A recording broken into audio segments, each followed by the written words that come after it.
یہ دنیا بھر میں پھیل جاتی تھی۔ اس حوالے سے بھی کچھ مناظر آپ میری سکرین پر دیکھ لیجئے، ہم اس موضوع کو لے کر مزید آپ کے ساتھ چلیں گے۔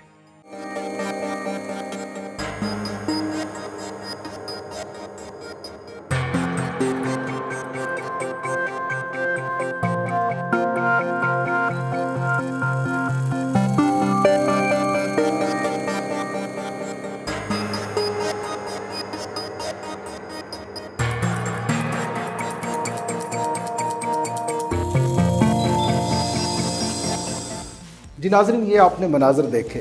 اب لاہور میں بنایا جانے والا، اکبری منڈی میں بنایا جانے والا، پیک ہونے والا نیل، یہ بین الاقوامی مارکیٹ تک جا پہنچا ہے۔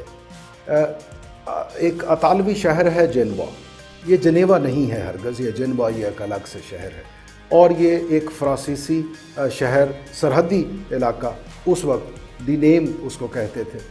یہ دونوں اطالوی شہر اور فرانسیسی قصبہ، یہ دونوں آس پاس تھے۔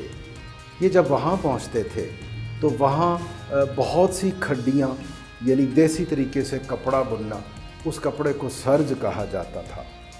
وہاں کے جو ماہرین تھے وہ کپڑا بننے کے بعد اسے نیل کے ذریعے نیلا رنگ بنا دیتے تھے، اور ناظرین یوں جنوا کی باعث، اس کی نسبت کے باعث ایک نئی چیز وضع ہوئی جسے جینز کہا جاتا تھا۔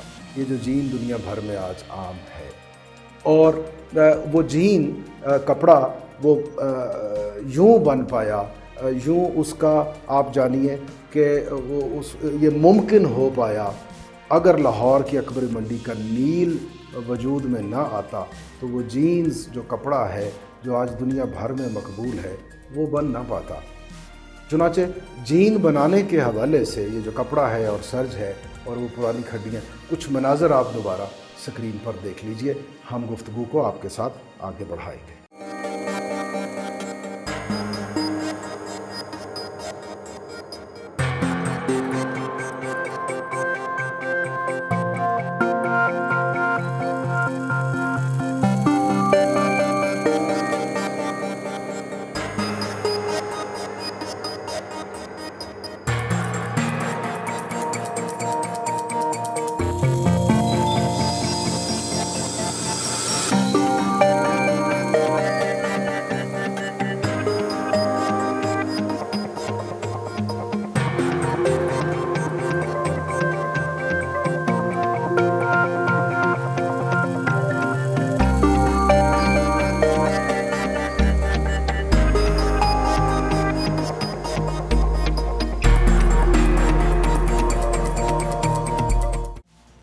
جی تو ناظرین، ڈینیم شہر جو فرانسیسی پرانا شہر، وہاں سے کھڈیوں پر کپڑا بننے کے بعد اس کو نیلا رنگ چڑھانے کے بعد جب وہ واپس شہر جنوا پہنچتا تھا جو کہ اٹلی کا سرحدی شہر، تو یہ جینز بنا۔ مگر وہ جو ڈینیم شہر کے جو درزی تھے جو اس کی پتلونیں سیتے تھے، وہ جو فیکٹری مزدور ہیں ان کی وردیاں سیتے تھے، تو انہوں نے جوش حسد میں اس کو ڈینیم کہنا شروع کر دیا، اس کپڑے کو، جو بعد میں وقت گزرنے کے ساتھ ساتھ ڈینم ہو گیا۔ اور آج جب ڈینم اور جینز دونوں اکٹھے ہو چکے ہیں تو بہت کم لوگ جانتے ہیں کہ کبھی ماضی میں یہ الگ الگ اور جدا بھی تھے۔ ڈینم ایک الگ چیز تھی، جینز الگ چیز تھی، مگر آج ہم لوگ ڈینم جینز کے نام سے ایک کپڑے کو جانتے ہیں، اسے پسند کرتے ہیں۔ اس کی بنی ہوئی جیکٹس، شرٹس اور پتلونیں بہت شوق سے پوری دنیا میں استعمال ہوتی ہیں۔ تو چنانچہ لاہور کی اکبری منڈی نیل کی مارکیٹ، دیکھیے بات چلتے چلتے ڈینم جینز تک جا پہنچی ہے۔ اس حوالے سے چند مناظر آپ اور دیکھ لیجئے، پھر ہم آگے بات کرتے ہیں۔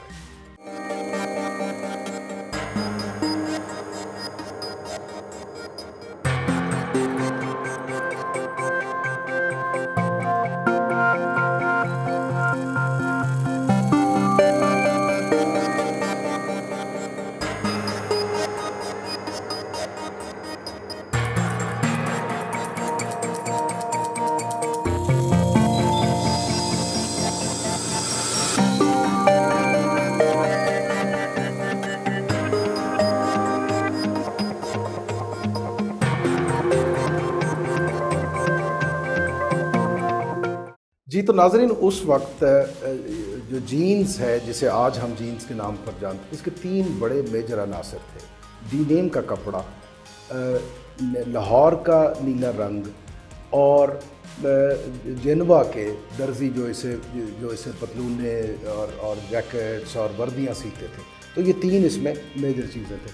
آپ اگر نیل کو پرانی انگریزی کی ڈکشنریوں میں کھنگالیں اس کا معنی، تو آپ یہ جان کر حیران رہ جائیں گے کہ انگریز اور بیشتر یورپین لوگ جو اسے نیل سے آگاہ ہو چکے تھے، وہ اس کو لاہوری کہتے تھے، نیل نہیں کہتے تھے، وہ اس کو لاہوری کہتے تھے۔ یوں ناظرین، نیلے رنگ اور لاہور کا وہ جو نیل کی بنا پر ایک نسبت بنی تھی، اب وہ تاریخ کے اس مرحلے تک پہنچتے پہنچتے وہ ایک عالمی شہرت اس کو میسر آنا شروع ہو گئی۔ اور اس کے بعد یہ ہوا کہ اس کو انڈیگو بھی کہا جانے لگا، چونکہ وہ اور پھر وہ انڈیا نیلا رنگ، اس وقت یونائٹڈ انڈیا سب ہندوستان اکٹھا تھا، تو اس کو انڈیگو بھی کہا جانے لگا۔ بات یہاں تک پہنچتے پہنچتے یہ وقت آ گیا کہ جب اطالوی، پرتگالی، فرانسیسی جو تاجر تھے، جو لوگ تھے، وہ انہوں نے ہندوستان کا رخ کرنا شروع کر دیا بہت تواتر سے اور بہت زیادہ تعداد میں، اور وہ نیل کی تلاش میں، وہ جو ڈلیاں نیل کی نیلے رنگ کی بنتی تھی اس کی تلاش میں ہوتے تھے۔ پھر اس کے بعد ایک اور عجب موڑ آیا اس میں، وہ یہ تھا کہ اس دور میں جو برطانوی تھے وہ ہندوستان کا رخ کرتے تھے افیون کی تلاش میں۔ چنانچہ انہوں نے آہستہ آہستہ تمام جو مارکیٹ تھی اس پر قبضہ کیا، اور فرانسیسیوں، اطالویوں اور پرتگالیوں اور ایون ڈچ جو بلندیزی ہے، جو ہالینڈ ہے موجودہ، ان تمام لوگوں کو مارکیٹ سے بھگا دیا اور نیل کی منڈی پر بھی قبضہ جما لیا اپنا۔ اور یوں آہستہ آہستہ دھیرے دھیرے چلتے چلتے وہ پھر ایسٹ انڈیا کمپنی، اور پھر انہوں نے پورا ہندوستان ہی اپنے قبضے میں لے لیا۔ لیکن ناظرین، یہ آج ہماری گفتگو کا موضوع نہیں ہے۔ نیل کی منڈی کے حوالے سے ایک اور بڑا سخت مرحلہ آیا، اور وہ یہ تھا کہ مغلوں نے اس کی ایکسپورٹ، اس کی پیداوار، اس پہ ٹیکس لگا دیا۔ چنانچہ یہ جب عالمی چیرہ دستی کا شکار ہوئی یہ نیل کی منڈی، اکبری منڈی لاہور، تو یہ زوال پذیر ہونا شروع ہو گئی۔ اس میں کچھ تعطل آ گیا، کچھ ایسے مسائل کھڑے ہو گئے جن کا حل نہ تاجروں کے پاس تھا، نہ وہ نیل کو بنانے والوں کے پاس تھا۔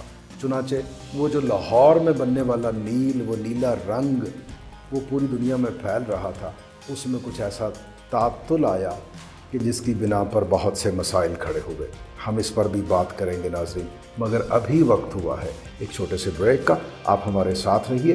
بریک کے بعد جب ہم آئیں گے تو ہم آپ کو بتائیں گے کہ لاہوریوں کو رنگ باز کیوں کہا جاتا ہے، چونکہ یہ آج کا ہمارا موضوع ہے۔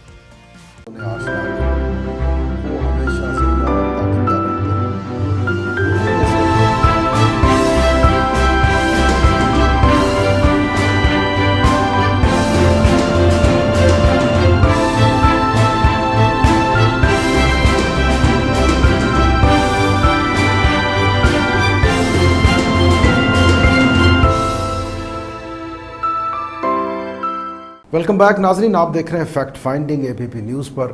میں ہوں آپ کا میزبان ساجد عمر گل۔ ناظرین، بریک سے پہلے ہم ایک بہت ہی اہم تاریخی موضوع پر گفتگو کر رہے تھے جو بہت دلچسپی کا حامل ہے، اور ہم یہ جاننے کی کوشش کر رہے ہیں کہ لاہوریوں کو رنگ باز کیوں کہا جاتا ہے۔ اور ہم نے یہ جانا تاریخ کے اوراق کو دہراتے ہوئے کہ شاہ جہاں اور اکبر کے دنوں میں لاہور کی اکبری منڈی جو قائم کی گئی تھی، اسی خصوصیت یہ تھی کہ وہاں نیل کی خرید و فروخت ہوتی تھی، جو ساہیوال میں پودے کی شکل میں اگا کے اس کو پروسیس کر کے پھر اس منڈی میں پہنچتا تھا، اور وہاں سے ہم نے آپ کو عرض کیا کہ پوری دنیا میں یہ پھیلنا شروع ہوا۔ لیکن عرصہ دراز تک یہ نیل جو بہت زیادہ بڑے بڑے تاجروں کی توجہ کا مرکز رہا، اس کے بعد یہ صنعت کچھ سیاسی اور کچھ وہ جسے آپ کہتے ہیں نا قبضہ گروپ قسم کے جو لوگ تھے، جس کا میں نے ایسٹ انڈیا کمپنی کے حوالے سے ذکر کیا، انہوں نے ایسا قبضہ جمایا کہ یہ صنعت جو تھی یہ زوال پذیر ہونا شروع ہو گئی۔ لوگوں نے مصنوعی رنگ ایجاد کر لیے، اور آہستہ آہستہ یہ جو اکبری منڈی میں نیل کی منڈی تھی، صنعت تھی،